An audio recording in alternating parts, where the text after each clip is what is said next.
The Ottoman Turks began as a nomadic people from the steppe beyond the Aral Sea.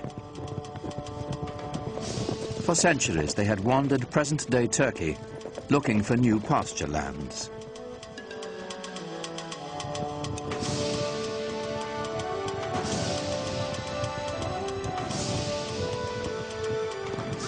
Muslim sultans had enlisted them as mercenaries to fight off the Mongol hordes. But in the upheaval following the Mongol invasion, the Turks began to stake out their own territorial claims.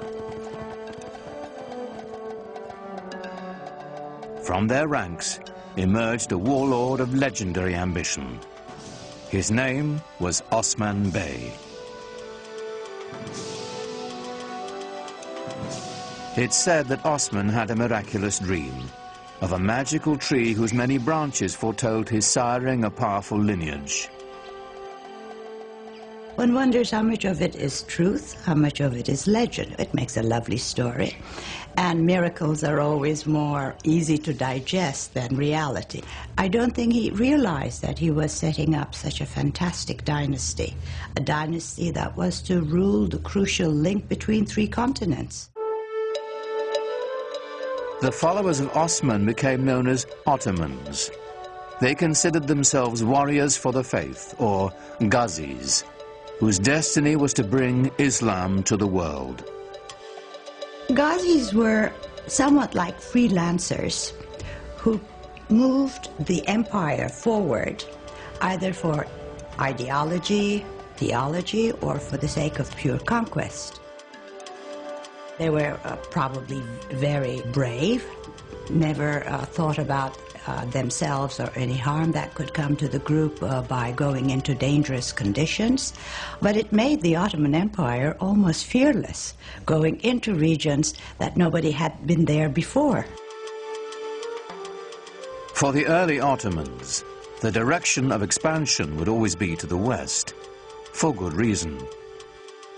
They could not expand to the east or to the south because those were controlled by their brothers, the Turkoman emirs, the Muslims, and a Muslim should not be fighting against a Muslim, so they said at the time. So the only place he could expand was towards the Christian territories westward. Osman's warriors moved to the north and west across the Anatolian plateau, into territory controlled by the traditional Christian power in the area, the aging Byzantine Empire. By Osman's time, the 1,000-year-old Byzantine Empire was reaching the end of its age, dwindling to an isolated stronghold in Eurasia.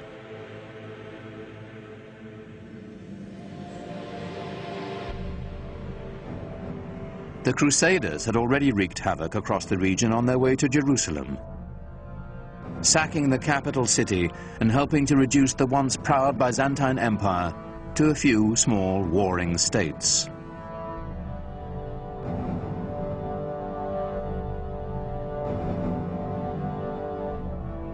The Ottomans quickly overran these splintered Byzantine factions, uniting northwestern Anatolia into a single domain. In 1326, the Ottomans took the powerful Byzantine city of Bursa, a victory that would change the character of the Ottoman Turks forever.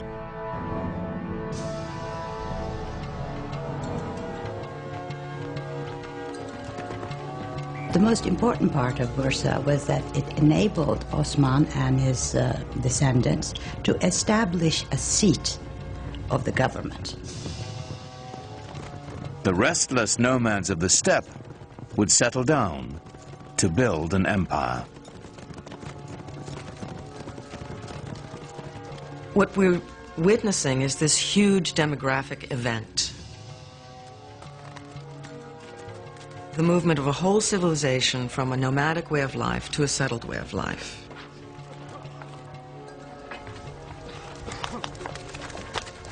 Now, when the Ottomans took Bursa and set it up as their capital, they were very concerned to establish themselves as the rightful standard bearers of Muslim civilization. Civilization meant organization, and the Ottomans set out to manage the vast regions they now controlled. Leaving the Byzantine clerks in place, they began to organize the new empire. First and foremost, taxation and record-keeping. The word bureaucracy has since lost its noble connotations. Yet this was a great innovation, as ambitious as any triumph in battle. The Ottomans are known for including and synthesizing the cultural elements through the lands that they passed. They are known for creating structures by which the peoples who lived there before could carry on their lives and their beliefs in the way that they chose. In fact, the Ottomans had fewer conflicts with their Christian subjects than those of their own faith. Muslim adversaries intent on challenging Ottoman rule. One of the bureaucratic, or let us say management problems facing the Ottomans was that there were still rival Muslim sort of proto-kingdoms around them. I mean, they were conquered by the Ottomans, but they had old grudges to bear. And they had certain claims to dynastic glory of their own, and they were constantly worried about these old Muslim families rising up and creating a rebellion. And so the story goes that they felt it would be imprudent to have the army made up of these sorts of people.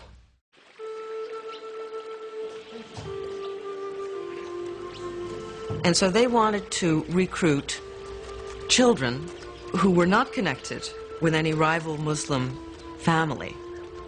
And so they went into the Balkans and they recruited primarily Christian children. This practice was called devshirme.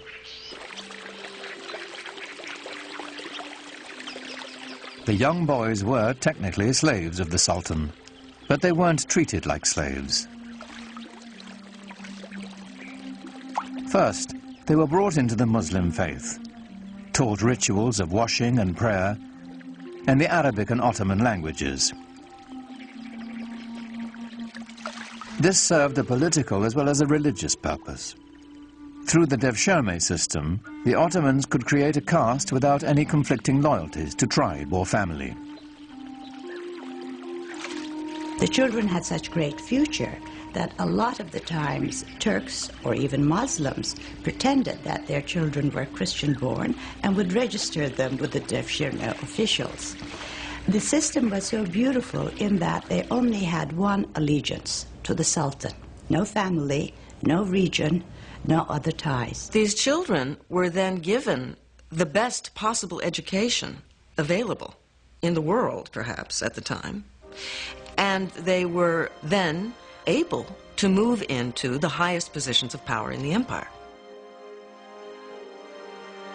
Those who were brainy went to the palace schools and graduated into different levels of viziers and governors. They even became grand viziers. Those who were brawny went to the Janissary Corps. The Janissaries were the Sultan's elite infantry. It was an army that would set the standard for centuries to come. They were the strongest, trained as military machines, no fear of dying, totally fearless, and their only love was to serve the Sultan. They were trained with all the precision and discipline, pomp and circumstance of a modern army. For the first time, an army wore uniforms and went into battle to the accompaniment of a military band. The Janissaries were the most feared troops in the Western world, a force that was worthy of this new Islamic empire and its restless visions of conquest.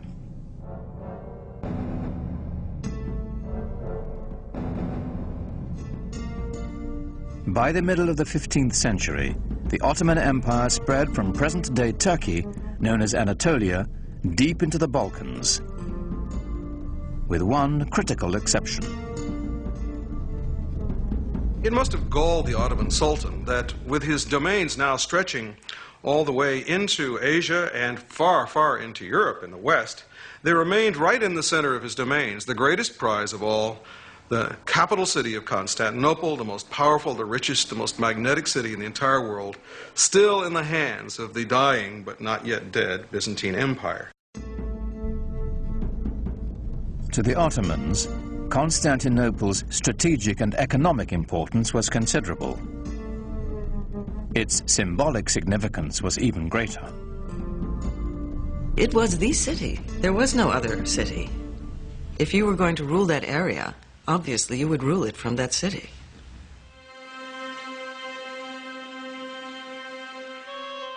It's said that the goal of laying claim to Constantinople was decreed by Muhammad himself. Every Ottoman ruler since Osman had wanted to seize the city, but it had always remained firmly in Christian hands.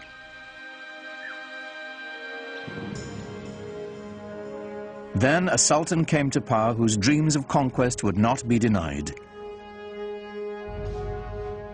History would honor him as Mehmet, the conqueror. When he assumed the sultanate, he was only 12 years old, but he was already well versed in Ottoman politics. To remove any threat of competition for power, he had his half-brother strangled. The empire always meant everything, more so than the family. In order to stop the empire from splitting, as had happened to other Turkish dynasties ruling the Islamic world, when a young man became sultan upon the death of his father, all the other brothers had to be eliminated. This prevented segmentation of the empire. It may have been cruel, but it worked for the Ottomans. When on the death of his father he finally then took over, it meant an enormous change in the policy and direction of the Ottoman Empire, in the direction of a much greater energy. Mehmet immediately set his sights on the one prize as grand as his ambitions. Mehmet had to conquer Constantinople. There was no other choice. Constantinople was sitting like a perfect gem or a perfect fruit waiting to be picked. By the middle of the 15th century, the city was a shadow of its former self. The population had plummeted from 400,000 to a mere 50,000. But a besieging army would still be at a tremendous disadvantage. Constantinople was surrounded on 3 sides by water and massively fortified. It was encircled by a triple ring of walls nearly 100 feet high and 30 feet thick. And they had already stood for 1,000 years. But Mehmet had an answer for these walls. And part of the military superiority of the Ottomans came from their sophisticated and diverse use of the possibilities of gunpowder. The siege of Constantinople in 1453 under Mehmet the Conqueror saw the first dramatic application of this in the form of huge cannons that had not been seen before, which Mehmet had specially commissioned for the occasion. Earlier cannons had been assembled with strips of forged metal bound with hoops. They fired stone projectiles with little more power than a catapult.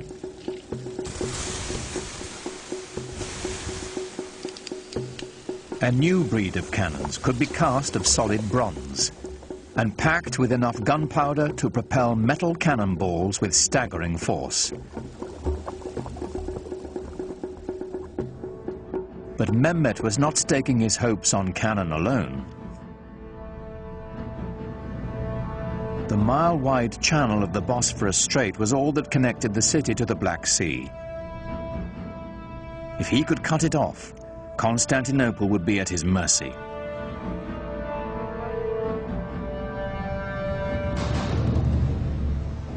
Mehmet needed to construct a strategically positioned fortress to close the strait.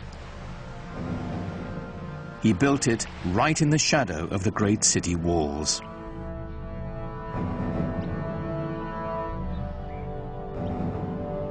It took less than 4 months to build a massive 7-towered citadel called Rumeli Hisar.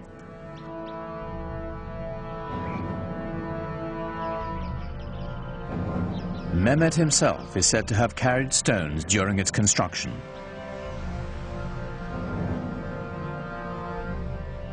No sooner was it completed than he tightened his noose around the neck of the Bosphorus. The first ship to defy his orders to stop was sunk, its crew decapitated and its captain impaled on the castle walls.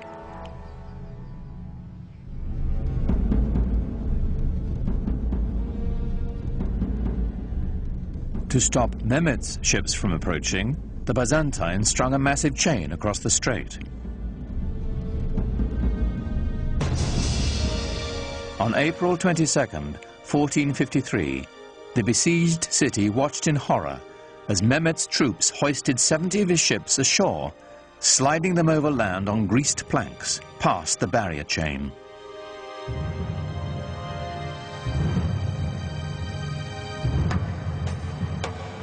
More than 100,000 Ottoman soldiers now stood before the walls of Constantinople, braced for the greatest bombardment the history of warfare had ever known.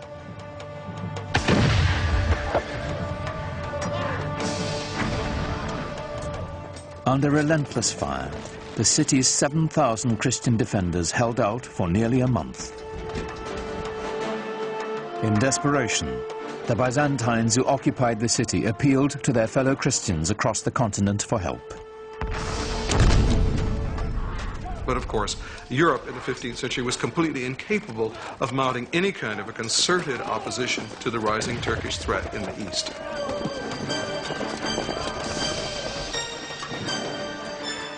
At that time, the kings of Europe had military and political problems of their own. Constantinople would have to fend for itself.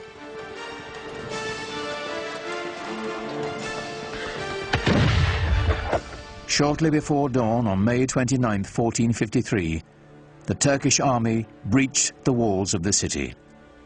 Within hours, Constantinople was in the hands of the Ottomans. Mehmet rode into the city and went straight to its most celebrated prize, the magnificent church of Hagia Sophia. Built by the Emperor Justinian in the 6th century, its name meant the Church of Holy Wisdom. It was the largest enclosed space in the world. Surely other groups of Muslims and the Ottomans themselves had come across many, many churches. They had seen churches before. But they had never seen anything, nobody had ever seen anything like Hagia Sophia.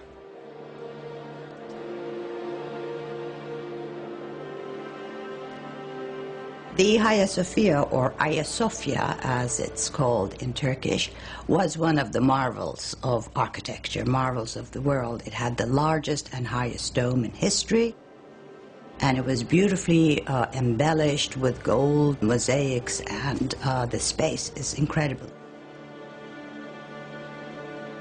For Mehmet, it was a great booty.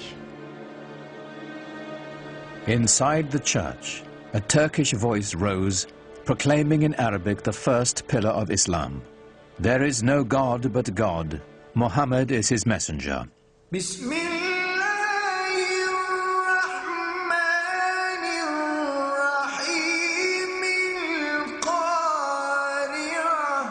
The single greatest church in Christendom was now a mosque.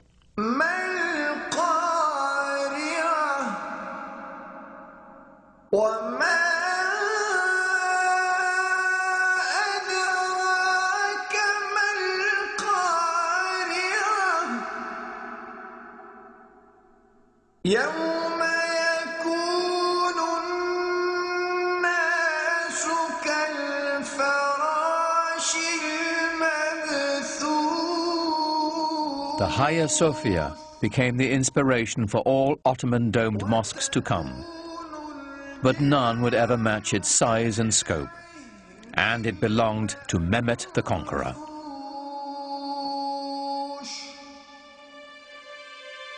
News of his triumph sent shockwaves around the world. For Europeans, it was a concomitant disaster. Constantinople was, after all, the new Rome. It was Constantine's capital city. It was the symbol of Christian dominance in the East.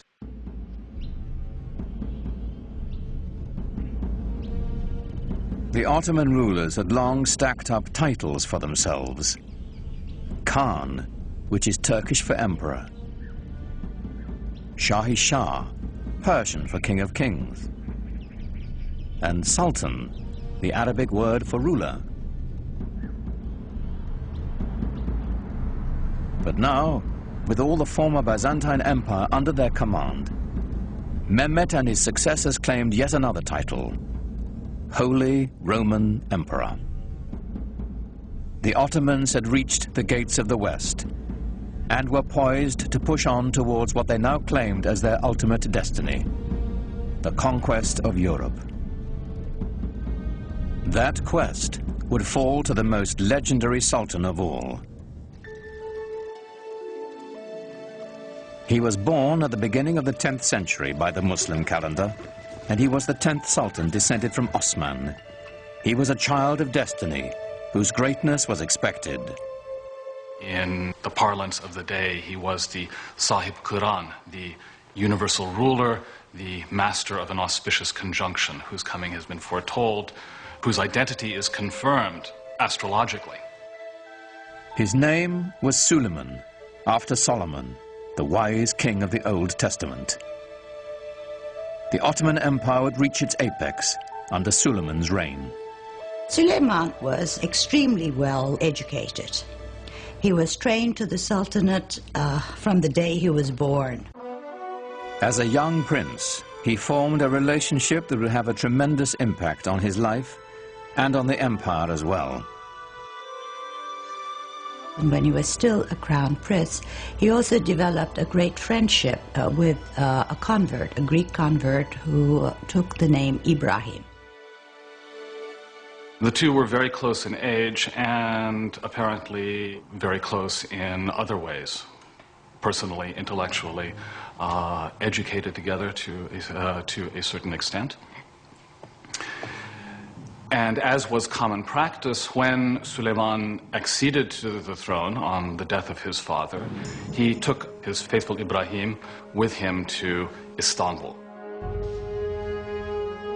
Suleiman was 26 when he took the throne, determined to make his mark on the world, as soon as his ministers would let him.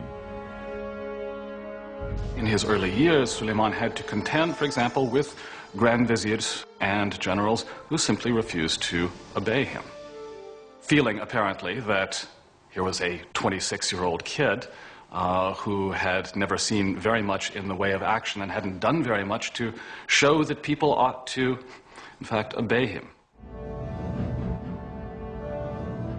The way to prove his mettle was on the battlefield. Every new sultan was expected to begin his reign by expanding the empire. Ottomans now controlled Kurdistan, Egypt, and the holiest cities of Islam, Mecca and Medina. Suleiman set his sights on Belgrade in Hungary, the stepping stone to Europe. He was the head of the Ottoman dynasty, and he had certain duties to perform. One was conquest, and the first task Suleiman took upon himself a year after he ascended the Ottoman throne was to head towards Belgrade and capture it. Belgrade was very important strategically because it was from there the army could move further on west. A year later, he turned his ambitions on the island of Rhodes. The tiny island was a troublesome outpost of Christianity in an otherwise Ottoman sea.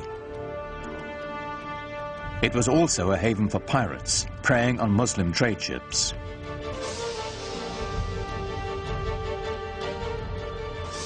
The 50,000 defenders of Rhodes manned one of the strongest forts in the world. Suleiman decided on a tactic other than relying on gunfire from his huge cannons. A new tactic, seldom used until that time.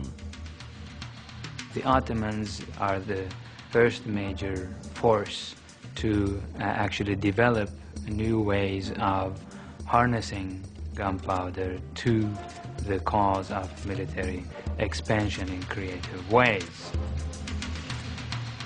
Ottoman sappers dug out a series of 50 tunnels near the base of the fort so they could mine its foundations.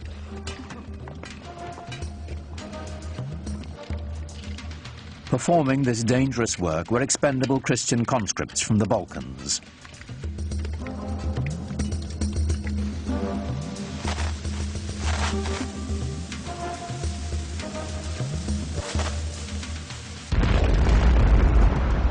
The resulting explosion signaled a furious 6-hour Ottoman assault. But the Turks were beaten back. Then, after 145 days of siege, the exhausted Christian defenders finally negotiated a truce. The Ottomans had won.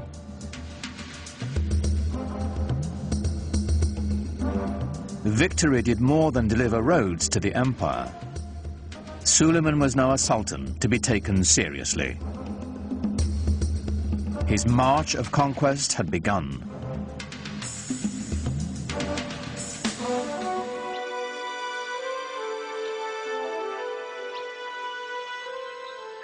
Europe grew to fear the name of Suleiman. But within his own borders, he had another reputation. Islamic history remembers him as Kunan, the lawgiver. Ottomans were really bureaucrats in full sense of the word.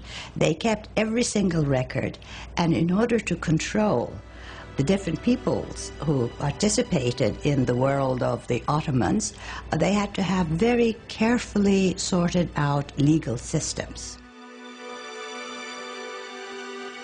Under Suleiman, a single legal system was defined for the sprawling empire.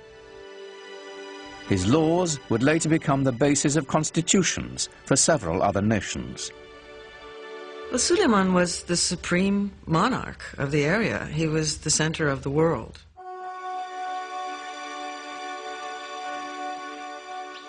He inaugurated a classical age in Ottoman architecture, commissioning some of the most spectacular buildings the world has ever seen.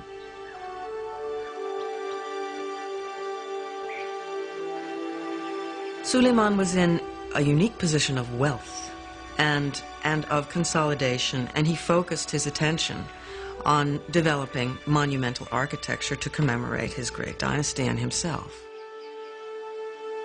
Great religious architecture can really give people a sense of what is at the heart of the faith. Grandeur and majesty are the things that come to mind when Muslims think about God. A building that is grand and majestic can immediately remind people of the glory of God. Suleiman's chief architect, Sinon, was a man whose vision perfectly complemented the empire builder. Sinon perfected the signature structure of Islam, the domed mosque. His career spanned half a century and produced well over 300 buildings, including the refurbishment of one of the most important monuments in Islam, the Dome of the Rock in Jerusalem. But for the Sultan, of course, he built his masterpiece, the Süleymaniye Mosque in Istanbul. It is truly befitting Sinan, who's called the Great Master. These buildings were horrendously expensive, huge things that took many, many years to build, and a great deal of architectural talent and engineering skill and engineering experience.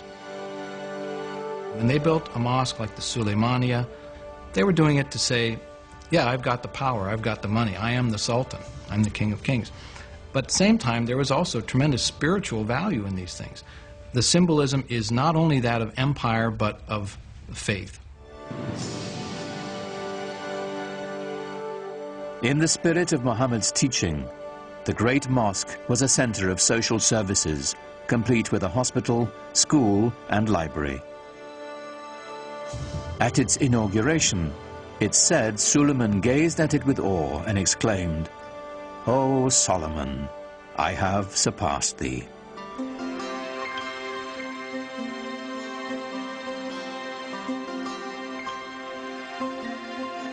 No less impressive was Suleiman's palace. Topkapi was both the seat of government and his private dwelling. Suleiman was also a great patron of the arts. And since the empire was very rich, the best artisans were there. So everything started flourishing. The architecture or the arts of his period show the first golden age of the Ottoman world.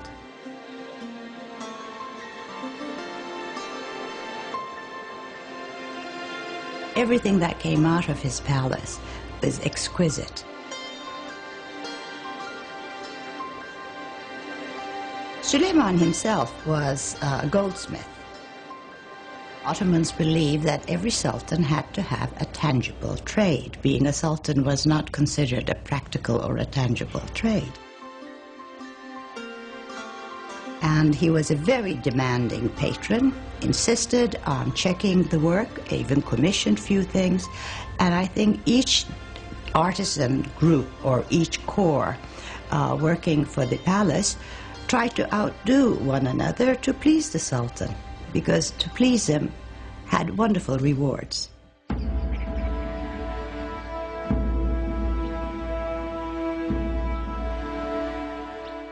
And the Ottomans, of course, exercised quite a lot of influence on the European imagination, and the royal and the political, if you will, ceremony and pomp of the Ottomans was such that it would have humbled any citizen of the known world then. This was arguably one of the greatest world empires, and European observers could not walk away without feeling of respect for the sheer power of the Ottomans. In public, Suleiman required that all those around him remain completely silent, while he made his wishes known with the slightest nod or gesture. It must have been a tremendously impressive sight to see the courtyard of the palace filled with some 6,000 or 7,000 janissaries and other functionaries, no one saying a word. What was going on here was the creation of a sovereignty so mysterious and yet so far-reaching as to be seen as nearly divine. As Suleiman's power grew, his lifelong friend Ibrahim rose in the court structure. And Ibrahim Pasha, who became a Pasha later on, became his devoted Grand Vizier. In fact, Ibrahim married his sister. So they were not only good friends, they were also related.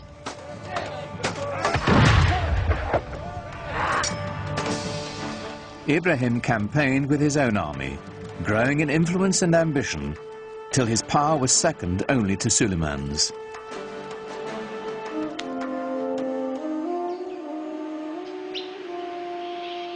But for power and ambition, the secret world of the Sultan's harem had no equal.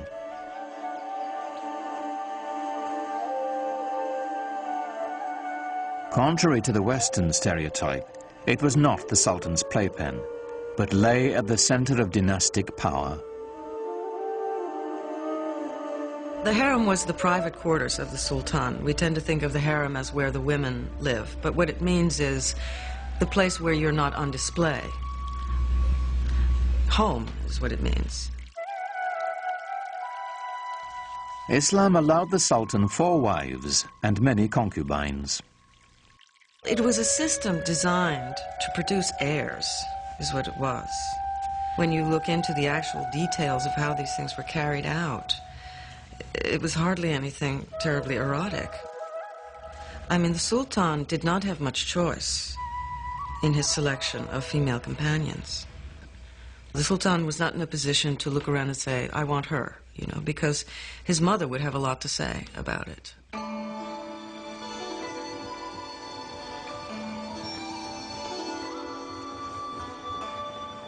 With his first wife, Suleiman had a son and heir, Mustafa. But while he was in his mid-30s, the Sultan fell deeply in love with a Slavic slave girl named Harem. In the West, we know her by a different name, Roxolana. Roxolana would bear him a rival heir and become Suleiman's most trusted confidant. The Sultan was supposed to be protected from any undue influences. He was supposed to be protected from any rivals. And in a way, this creates a vacuum around his person into which the harem life can enter. And so the fact that he was so protected works in a funny way to expose him to the influence of his female companions with whom he spent so much time. And there were tremendously intelligent and ambitious women around him, Roxolana being the most famous of all. Suleiman is a complex character, a man that we know from his own life was capable of the tenderest emotions, both toward his male friends and especially toward the great love of his life, his wife Hürrem Sultan, and toward his family as well. He had a number of extremely talented sons on whom he lavished a great deal of affection.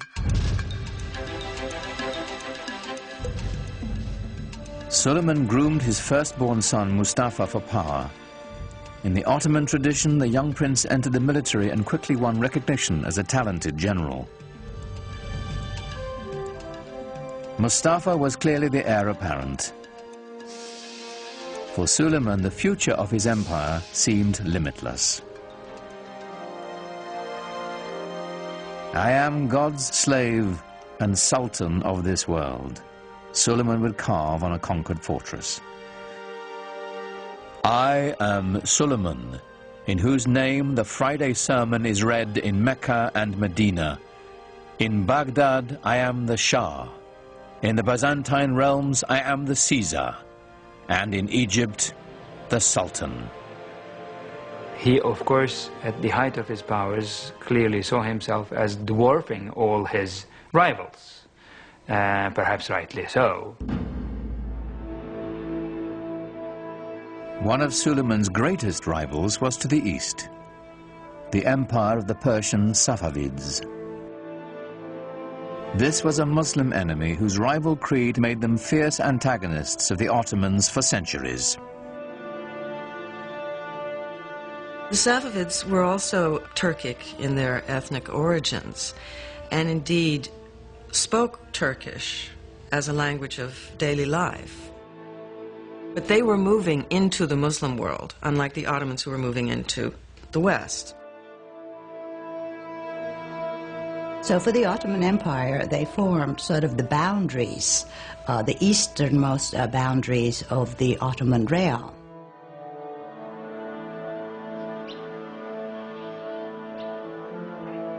The Safavid dynasty was Shiite Muslims, bitter rivals to the Sunni Ottomans. According to the Shiites, a leader had to be designated by his predecessor and had to be of the family of Muhammad. According to the Sunni view, it was not designation that was necessary, and a person could be a leader of the community without being a direct descendant of Muhammad. This challenge to legitimacy is the basis of the Shiite-Sunni split, a bitter division that still separates the Muslim world to this day. And I would say the Ottomans never really thought of themselves so much as Sunni until the Safavids came forth as this rival Shi'i. So the Safavids developed a rival ideology to the Ottomans, which then became an occasion for war over, of course, what wars are usually fought over.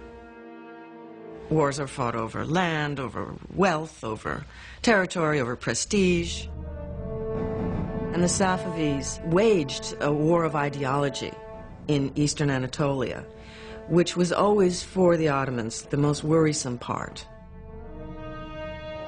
The terrain is difficult to conquer, difficult to control. The Safavid military was formidable, but there were cultural rivals to the Ottomans as well. They were great patrons of the arts. I think we know them more for their artistic patronage than of their great conquests and laws and systems and administration. When you look at Isfahan, it is the most beautiful city in the world, and that is the Safavid city, it's the Safavid capital. But it doesn't give you the same sense of power that the Ottoman Empire had or the Ottoman capital had. It's a different sense of power. It's more eloquent, perhaps, more precious in its decoration and its ceremonial spaces. It's a totally different aspect of Islam. Safavi art and architecture is on a finer scale. It's known for its filigree. It's known for its intricate brushwork, you know, rather than for its stunning scale. In the soaring palaces of the Safavid Shahs, murderous intrigues against Suleiman and his dynasty were hatched that would reach into his very household.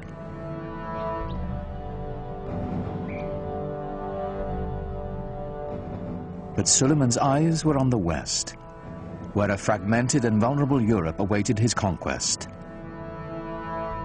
The Ottoman Empire encompassed everything from Egypt to Kurdistan, and he now had Hungary as well. But he had ambitions of going beyond that and actually bringing the larger portions of the world known to him, if not all of it, under his control. Suleiman's next step would be Vienna. Its conquest would drive a dagger into the heart of the European Habsburg Empire and open the way to the west. But as the heavily armed Ottomans set out for Vienna, the weather turned against them. The heavy cannon that had swept the Ottomans to victory after victory bogged down in the mud.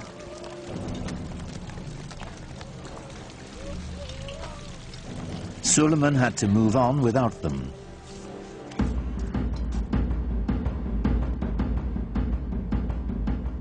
With only light artillery, the Ottomans relentlessly shelled the city. But the smallest breach was ferociously defended. After a lengthy siege, with winter fast approaching, Suleiman withdrew his forces. He was not concerned. He was sure he would return soon enough. He never did. Suleiman's failure to take Vienna was pivotal for Europe. It was the first major defeat after a long time. The Europeans had been losing and losing and losing. And this was the dawn of a new day for Europe. But Suleiman had little to fear from Europe. Rival Muslim Safavids and his own family would bring the cruelest of sorrows to the Sultan, and ultimately to his empire as well. Suleiman, in some ways, serves as a sort of epitome of the 16th century idea of the wise and just ruler who was at the same time a very tragic figure.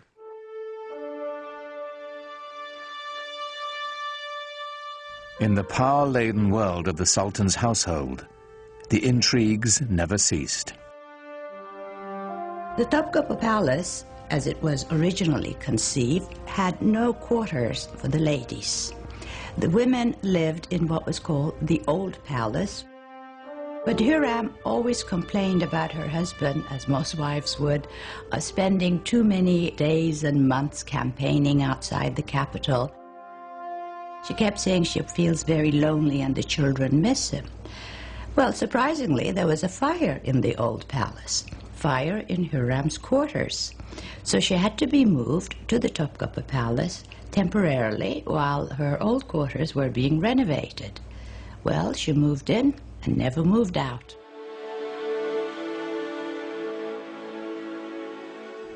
Now Hurrem was at the center of power, promoting her own son as heir apparent and immersing herself in a web of deadly gossip and suspicion.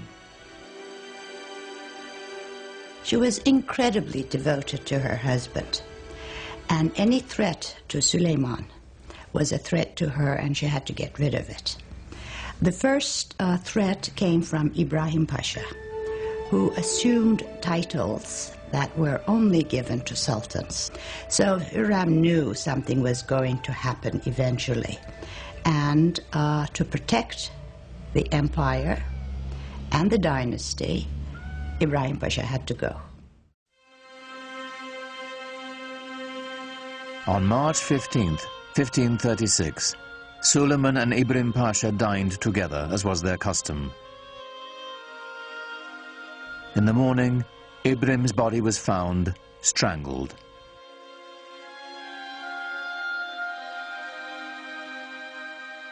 But Suleiman's desolation and loss had only begun.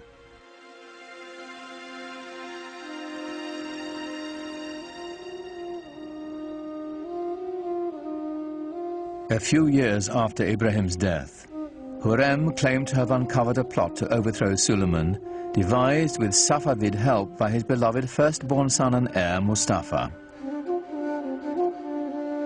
This is a continuous problem in Ottoman history, sons trying to eventually replace their father. This happens in monarchies. Succession could become a problem, and it was an acute problem, and Suleiman had his share of it, and perhaps did not always play his hands right. Without hesitation, Suleiman ordered Mustafa's execution, then sat by the young man's body for days, refusing to allow anyone to touch him. The best hope for the empire's future was dead.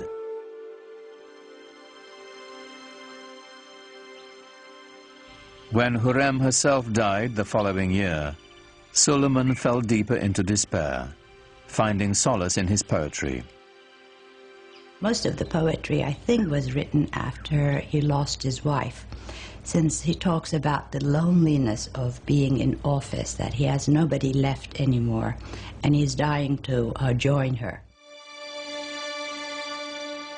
Even if your reign on the imperial throne seems everlasting, don't be taken in.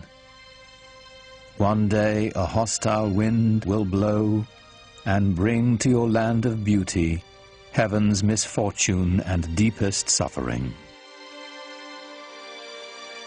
In all his loneliness, there was only one refuge for the Sultan whose power, like his sorrow, seemed limitless. He returned to the field of battle, to the work of conquest. He personally led 13 campaigns. The last one was at Szigetvar, which is in Hungary now. I think he knew that this was going to be his last campaign. He personally led it, knowing that he would not come back alive. In 1561, the man who had ruled the empire longer than any other died in his grand war pavilion, surrounded by his generals. He was 67. No Ottoman Sultan would ever achieve his greatness again. The nexus of world power would move from the Mediterranean Sea to the Atlantic Ocean and the New World, slowly leaving the Ottomans behind.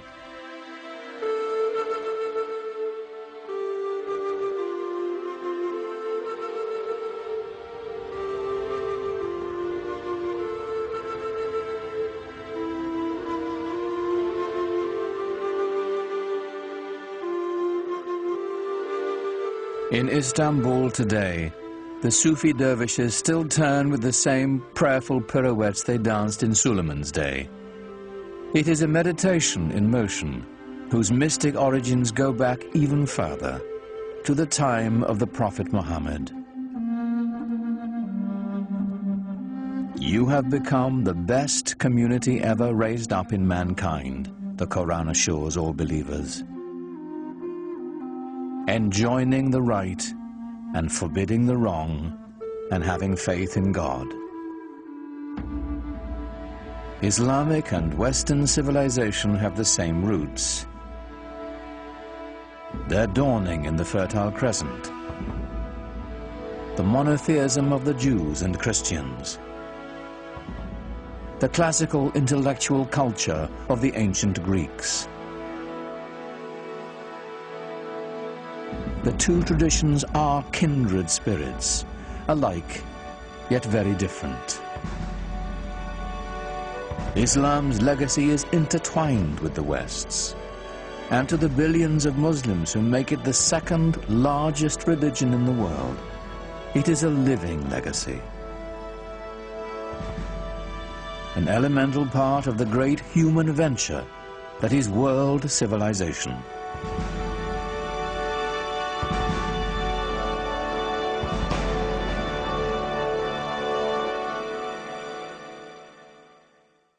Islam Empire of Faith continues at PBS Online. Click through our interactive timeline to learn more about the history and culture of Islam, or take a virtual tour of the Dome of the Rock and other extraordinary sights. It's all online at pbs.org or America Online, keyword PBS.